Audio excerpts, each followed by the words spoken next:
Hi అండి. Welcome back to our channel Durga foods 9099. ఈరోజు మనందరికీ చాలా ఇష్టమైన ఒక రెసిపీ చూపిస్తున్నానండి. ఏదో గెస్ చేశారా? చెప్తున్నాను. జున్నండి. జున్ను అంటే ఎవరికి ఇష్టం ఉండదు చెప్పండి. మా ఇంట్లో వాళ్ళందరికీ చాలా ఇష్టం. ఆల్మోస్ట్ చాలామందికి కూడా ఇష్టమేననుకోండి. మీలో ఎవరికి ఎంతమందికి ఇష్టమో కామెంట్ చేయండి. ఈరోజు జున్ను తయారు చేసే విధానం చూపిస్తాను. ముందుగా 1/2 లీటర్ చిక్కటి పాలు తీసుకున్నానండి.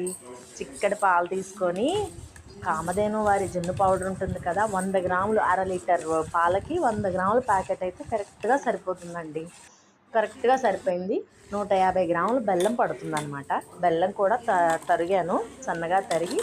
1/2 లీటర్ పాలు, ఇంకోసారి కొలతలు చెప్తున్నాను. 1/2 లీటర్ పాలు, 100 గ్రాములు జున్ను ప్యాకెట్ పొడి, 150 గ్రాములు బెల్లం అన్నమాట వేసి ఇలా నెమ్మదిగా కలపాలి. ఉండలు బెల్లం మొత్తం కరిగిపోవాలి. అప్పుడే మనకు జున్ను బాగా వస్తుంది. మిరియాల పొడి అండి, 1 స్పూను పడుతుంది. మీరు కొంచెం ఎక్కువ తింటానంటే ఎక్కువ వేసుకోండి, తక్కువ తినే వాళ్ళైతే తక్కువ వేసుకోవచ్చు. కొంతమంది యాలక్కాయల పొడి కూడా వేసుకుంటారు, యాలకుల పొడి. మా పిల్లలు వద్దన్నారులేని నేను ఆపేసాను అనమాట. ఇలా వేసి స్పూన్తో మొత్తం కరిగేదాకా శుభ్రంగా కలుపుకొని మూత పెట్టేసుకున్నానండి. మూత పెట్టేసుకొని ఆవిరిలో ఉడికించాలి కదా, ఇడ్లీ ఎలా ఉడికిస్తామో జున్ను కూడా అలాగే ఉడికించాలన్నమాట. ఇలా ఆవిరిలో ఉడికించడం కోసం ఒక పెద్ద గిన్నె పెట్టుకొని దాంట్లో ఒక 1/2 లీటర్ నీళ్లు పోసి గిన్నె దాంట్లో పెట్టేశానండి.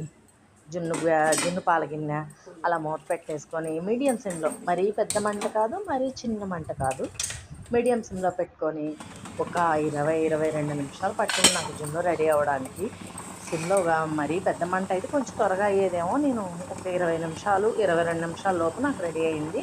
ఇలా రెడీ అయిందని తెలియడం మనకి ఎలా అంటే, ఒక చాకు తీసుకొని అలా కుచ్చి చూడాలన్నమాట. గట్టిగా ఉంటే మనకి రెడీ అయిపోయినట్టే.